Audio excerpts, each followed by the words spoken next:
the YouTube comments for people. I guess she just turned her camera off. That doesn't mean that she left. Everyone, while we get Jenny on here. There she is. Oh, she got one. Hold on. Hey! All right. So our next segment is officially Meet Jenny's Cats. She has 8. So, 1. Well, she is our eldest, and she's going first because she's very cranky to be in the same room as the other 7 cats. Our oldest cat also hates being in the same room as all the other cats. Yeah. So she's expressing her displeasure, and I will be letting her out of the room right next to you. How'd you go, baby? You gotta let him out one at a time. This is Apollo. Oh, he's a big one. He's a big boy. He is my daughter's emotional support cat. There you go. He was one of 4, and he was smaller than the size of his head when we got him. Oh my goodness, that's so hard to imagine when they're so big. Yeah. Look at him. He's not happy too. Well, he's going to go out too. Come on. We gotta let the unhappy ones out first. That's fair. That's just kind. As everybody is loving it. Everybody's like, cats, cats, cats in the chat. This one is Adora. Look at that mustache. I know. And she is part of her sister pair from the She-Ra new version series that just came out. She's part of our COVID pair of kittens. She's our COVID so cute. My cat has a goatee. Like just a little goatee. I can't get my webcam won't stretch that far, I don't think, to show you. Is it this one? Let me see if I can get this one where... Oh, maybe actually I can. Hold on. Can you? Hold on. You won't be able to see it, Jenny, but everybody else will. Hold on. Here's my cat. Look at his goatee. He's got this little goatee. It's so great. Oh, I can see it because I have you. Oh! Yeah. Yeah. Look. This. He's like, stop messing with me. This is Patra, who is Adora's sister. Yeah. Say hi. Okay, off you go. Out you go, baby. I have to ask which ones are the yodelers of your cats. Puffin is she's like the clown and one of the more verbal ones. Mm-hmm. And she is... This cutie. It's like the perfect... Yeah. And like she has 4 paws that are all white. And a little belly. All right, you can go out too.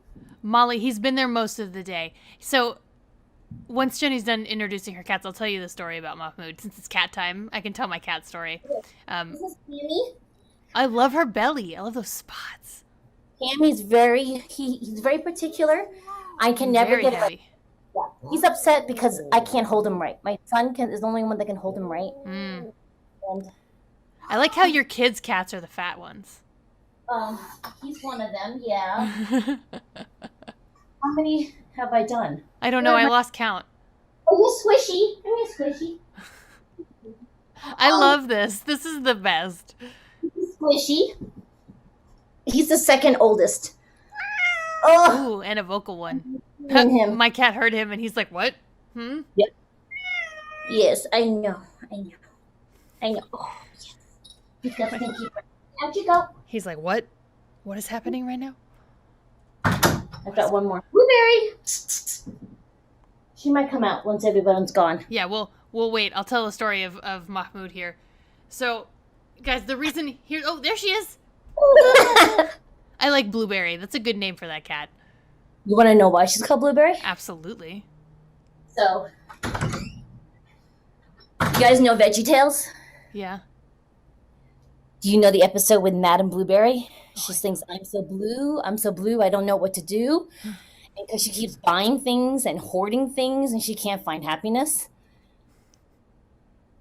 So Blueberry was cat number 5 at the time, before we got to 8. And I was like, I'm like the Madame Blueberry of cats. Like, I hoard cats. Here's number 5. So she's Madame Blueberry in honor of Madame Blueberry from VeggieTales, and we call her Blue. There you go. That's great. Yeah, we have 6 cats, 2 dogs, and 7 chickens. This is why we bonded. This is what I mean. It is though. The first time that we like actually talked face to face, we were both like, "Oh, you're an animal person," and then immediately we were both sending each other photos of our cats. Like, it's the best. So everyone who's watching, one of the reasons we wanted to do this segment was one, just because it's awesome, and Jenny's got a lot of cats, but two, like, you just gotta not take yourself so seriously sometimes. And like in the middle of a live stream about dance, let's just meet AJ's cats. I'm into it. Well, I mean, you guys, one of the best ways to remember to breathe is to laugh and look at funny movies and funny pictures. Um, it's very healing to laugh, you guys, and it allows you to exhale. Yes. It really does. It really does. And I think, especially in these times, we need reminders. We have to breathe. And what better way than to watch something funny, or even something that's not intended to be funny that we might find funny. You can laugh about it in the privacy of your own home. Like I just on my Instagram pictures, I posted a screenshot of a Twitter, because I follow this animal Twitter feed, and it was a picture of a baby owl face planted, because it's like a scientific fact that they can't sleep any other way because their heads are so heavy. So they sleep on their faces, little baby owls. And then I didn't know owls have legs, and the little legs are sticking out. Like and I was like, this is the funniest picture I've ever. And so I had to post it on my Instagram stories. Of course. And then, right? And then there's like a picture of like a little baby elephant, just kind of like, and it's just so cute. And then the seal, you have to do that, you guys. You have to visually stimulate yourself with things that bring you joy. Mm-hmm. Because otherwise, if you get lost in the work, like, the bundle is it's work that we're committing ourselves to. Mm-hmm. But I feel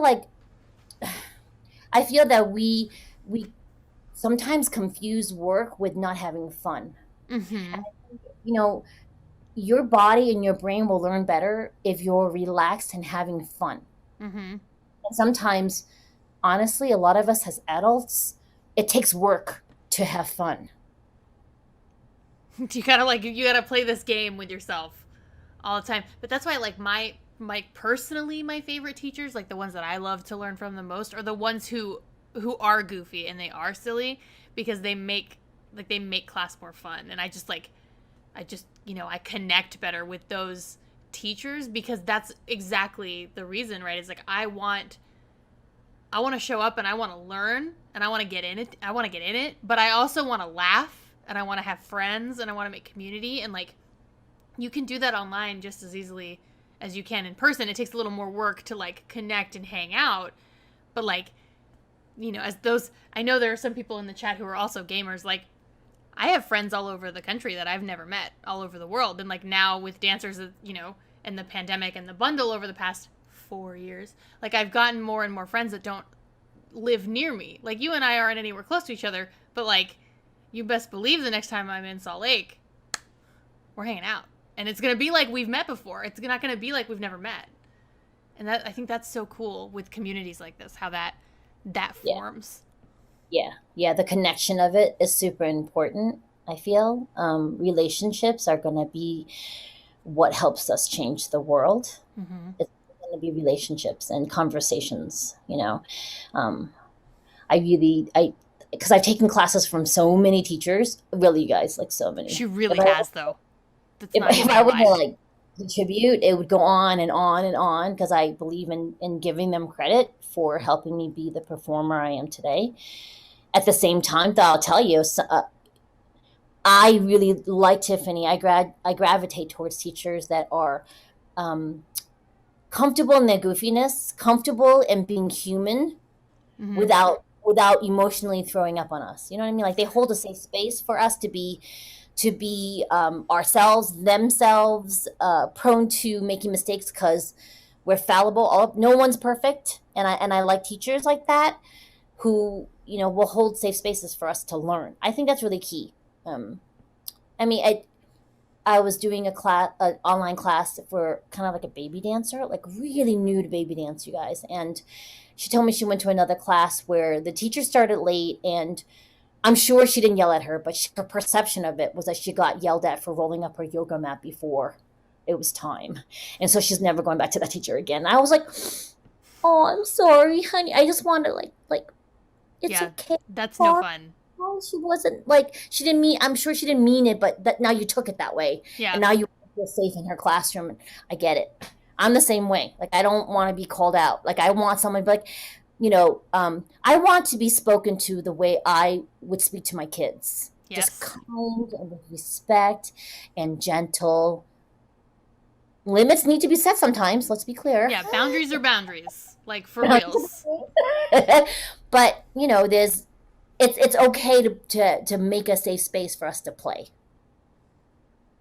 And that's one thing I really want to, because I've been watching everyone's cool classes, and Mm-hmm. I want to reiterate from the podcast that we talked about Yes. about the upstairs. Just really, just be aware for some, because I know some of us are going to take it to the nth degree, and you're going to start nitpicking at yourselves when you watch your videos. Okay, don't do that, please. Some of our bundle contributors, not contributors, purchaser. Yes, the bundlers. I call them Yeah. bundlers. The butler, those of us who are going to do all that, right? Mm-hmm. We all come from completely different, varying degrees. Oh, for sure.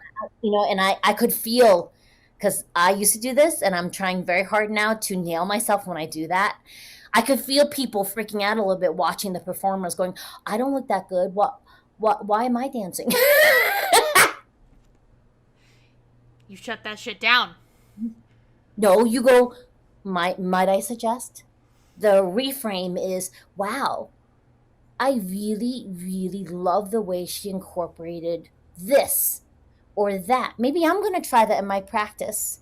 Maybe if I feel comfortable, I'll video it to see if I like that look on me at this time. Mm-hmm. And then I'll know what I need to work on a little bit more." You know what I'm saying? Like, do that instead of going, because I used to do this, so I'm guilty, and that's why I'm telling you. I also used to do this. Right? Yeah? Like, Mhm. just so you know, when I competed in 2014, I won East Coast Classic, got invited to Hanover in Germany to compete. I didn't want to compete. They forced me to compete because it was part of the package.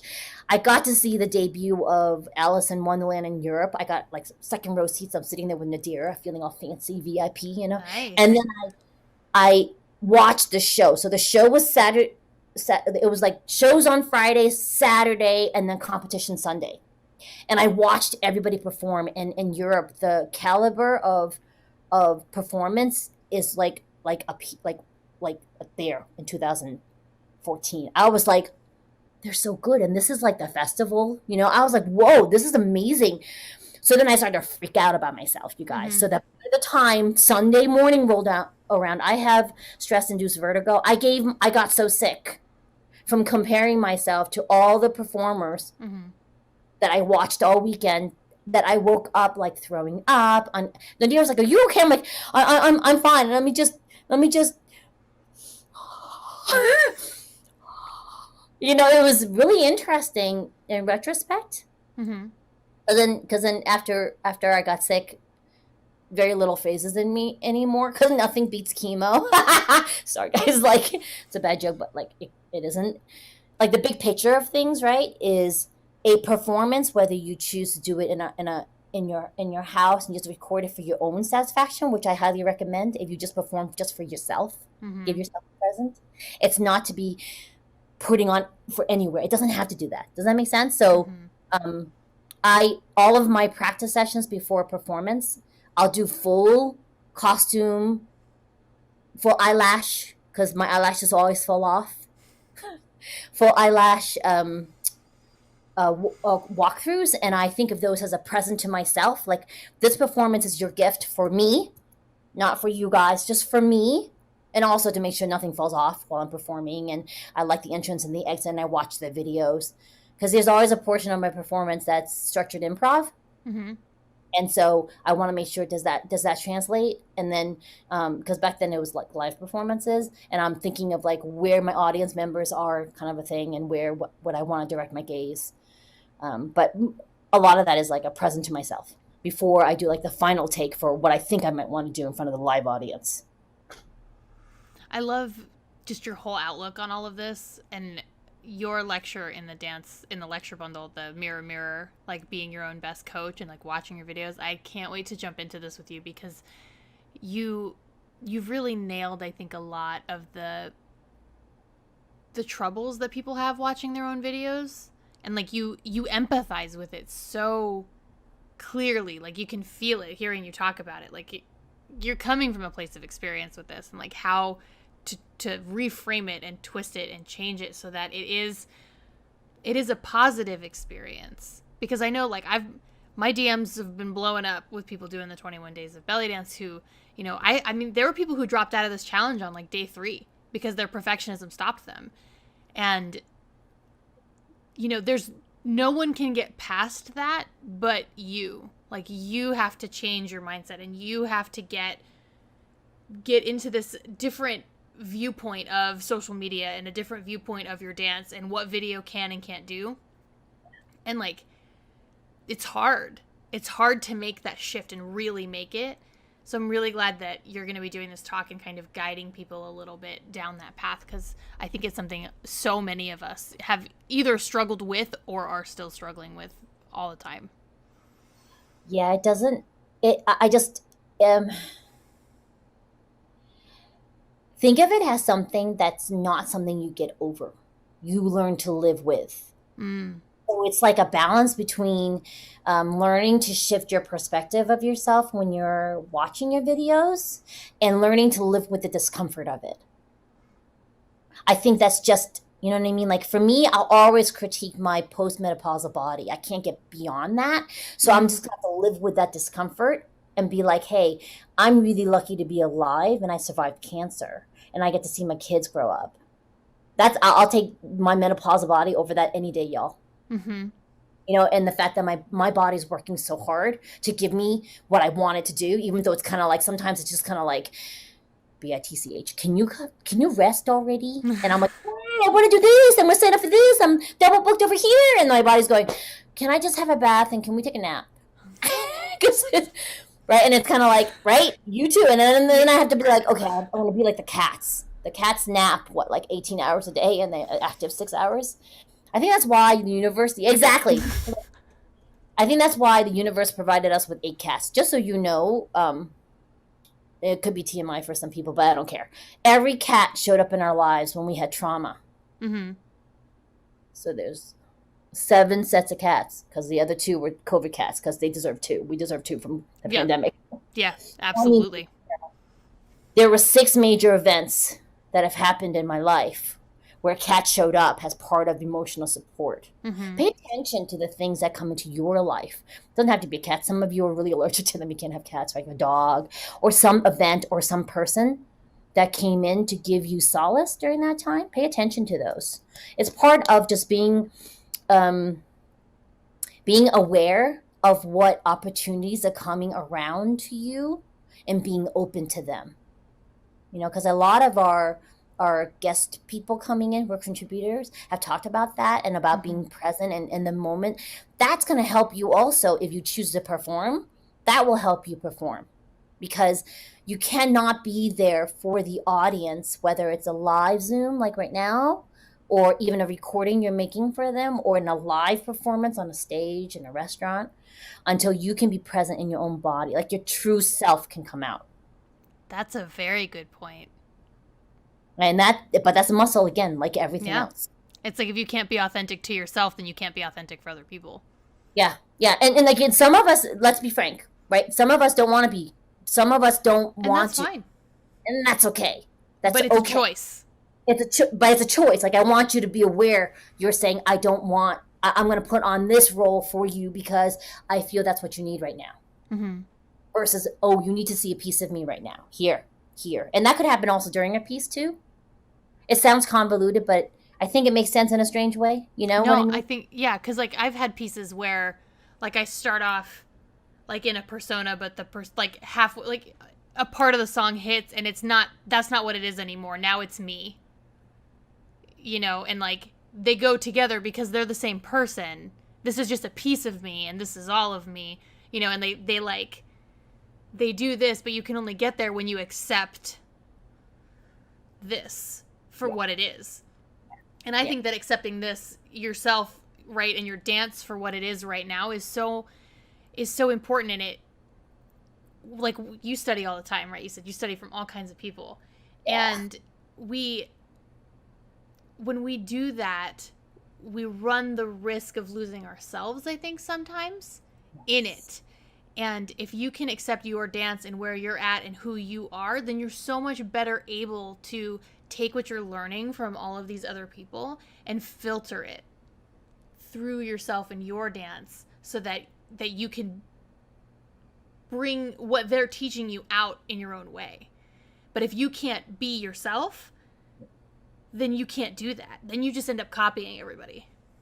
Well, it's a concurrent pathway, right? Yeah. Because if not, you can't just study other people. You must study yourself at the same time, y'all. Because if you're not aware of where you are as a person, how can you accurately portray what you're trying to portray? Like, one of the things we're learning in acting class right now, I have the perfect face because culturally and in this country, it's for safety, right? So you don't, if I meet you, I will put on my best foot forward. I'll be a courageous person because that's how I culturally, safety-wise, will present myself to the public. But everyone thinks I'm an extrovert. I'm really an introvert. Same. Yeah, but I'm an extrovert more to keep myself safe, to make sure that you all aren't gonna, all right? So anyways, in acting, I'm being told every week, drop your mask. I don't want to. Drop your mask. Actually react and show on your face your true feelings. What? And a part of that is a little bit of the same thing where I feel the really strong master dancers do. Kind of like what Rosa shared this morning, like when you're talking about pauses, and she'll think about her cat being really cute. And that also indicates what you were saying, Tiffany. There's got to be an invested piece of you that's really true to the moment to get the story across. You know, like you can example, I want to dance about a breakup. But you never broken up. Not really to the level of the song that you happen to pick, for example, hypothetic. But you've known heartache. Everyone's known heartache. There's very few people I've known in this lifetime who have not known heartache of some kind. Yeah. Right? You don't have to tell the audience about your personal heartache, but you can take some aspects of that without living through the trauma. So don't live through the trauma. Don't relive, but take some aspects of that and see if you can pull that into your performance. And one way to do it is to video yourself and see, is it coming through? You know what I mean? Like, one of the things I want to leave everybody with, try this. Try doing the IG challenge. I think it was day 16 or something, right? Oh, goodness. Don't worry about it. Just look up the one where it has Aaliyah Jenny on it. But to review quickly, it's just like practicing faces over like one simple movement, one or two, and you're going to 17. You were very close. Day 17. Pretty close. But I want you to do it one time, not worried about being present. Just worry about, like, think about, okay, my face and the movement. And then one time, take a moment to tune into your 5 senses, meaning taste. Like, I always drink Earl Grey tea, so I think about the taste of Earl Grey tea on my tongue. Then I think about the smell of the Earl Grey tea on my nose, and I try and hold those two senses, like I'm tasting and I'm smelling, I'm tasting and I'm smelling, and then I try to hold on to that, and then I try to tune into my hearing. Like, what am I hearing? The sound of my air filter, my cats fighting in the other room, like that kind of thing. And I try to hold on to those 3 senses: taste, smell, hearing. Then I think about the clothing and my feet on the ground, and I try to hold on to those 4. And the last is sight. I focus on one point without really focusing, but I kind of just take in my messy house. Right? And then I try to hold on to all those 5 senses while you do your face, while you do your movement. And see if you see a difference in your video. I used to try and tune into my 5 senses walking my dogs. And it was really interesting how quickly I would lose my focus. I take 3 steps and then be like, oh, wait, I just forgot my taste. Okay, taste, smell. Earl Grey, Earl Grey. I hear the sounds of traffic. I feel my steps on the walk. I feel my dog leash on my dog. I see people who are safety, right? Walk in front of a car. Oh shit, I just forgot hearing again. While I'm walking, while I'm trying to breathe, like Rania, while I'm trying to breathe and to focus on my five senses and oh my God, right? But it sounds ridiculous, but I think that will help you not get stuck in the back of your head worrying about how you look. Is this right? Well, I mean, you can bear, like, you're so in the moment at that point.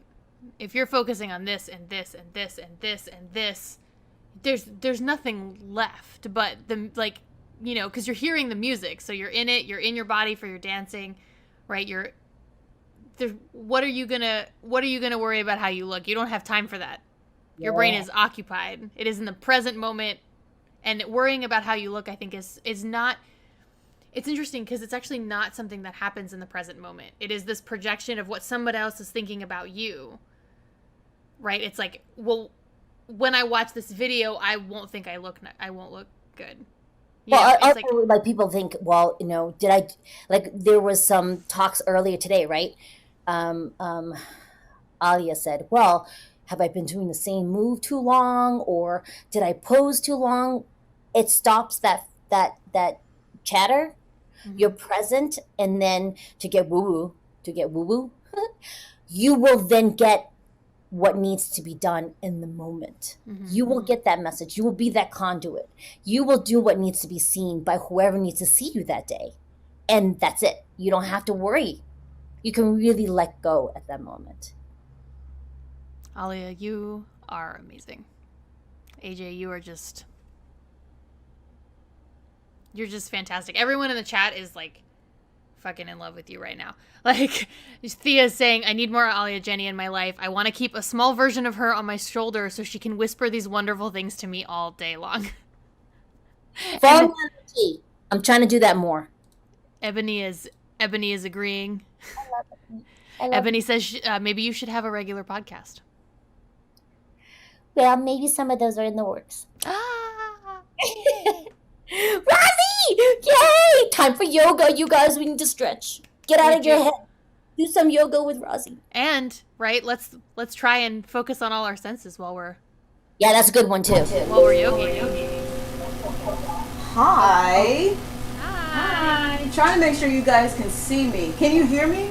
Yes, but there's a really loud buzzing. Huh. Give me a second. Keep talking. I'll be right back. Okay. There we go. Now we get to fill time while we wait for Rosie to come back.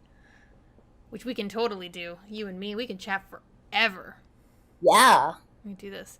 So. Wait, can I tell you about Darlena sent me this? What's a little dragonfly? Yeah, she makes little jewelry, and I wanted to give her a shout out. Yes. Darlena Marie. She's known on Facebook, and she's an amazing dancer. She teaches. You should toss her name in the YouTube chat for people. I'll do that on my phone. Yeah. Can't do that on here. Why can't I do that? Here, I'll tell you guys the story of my cat, because I was going to tell you earlier. Since it's cat time while we wait for Rosie. So this is Mahmoud. He is named after Mahmoud Reda. Yeah. So I used to be a regular at this dance garden in Los Angeles. I used to study there all the time when I lived there. And there were these two cats that lived in the back. I didn't know they were there, but everybody knew about them. Apparently, somehow I had missed ever seeing them. And one day, he runs into the dance studio in the middle of class, goes straight for the dancer's bag, who is like deathly allergic to cats. No. I mean, he goes straight for her bag. And she's freaking out. She's like, get that cat out of here. Get him away from my stuff. Like, I'm like deathly allergic to cats. So I grab him and I take him outside. And I walk down the street a while to like, put him down away from the traffic. And he's like, no, I'm just going to hang out with you. And he starts like rubbing all in my legs, and I like walk away and he starts following me. And I was like, well, that's it. Like, I can't leave this cat out here. I've gotten 2 of my cats this way. This has happened to me multiple times. And so, called the husband and was like, you got to bring a cat carrier. We have a new cat now. Like, yeah. And it was a week before we moved away from Los Angeles. It needed to go with you. If it needed you to move it away, like Squishy, that little orange one. Yeah. I was walking our golden doodle on a deserted country road, Mm-hmm. and little Squishy ran out after Blossom, thinking that she was his mom or something. And then after him came 4 baby kittens out of the side of the road. So I left the house with 1 dog and came home one November, right before Thanksgiving, with 5 kittens, and flea-infested kittens in my sweaters. And I brought them home. My last kitten was flea infested, and I got cat scratch fever. That's a real thing that you can get Yes, you can. from I cats. got ringworm from Hamlet, the big fat one. He got him when he was 7 months old, and I brought him home during my chemo. Oh, that's not good. Ringworm all over my bald head and my face and my arms. The stuff that we go through for our animals, it's just ridiculous. Oh, we love them. They're so worth it. It's true.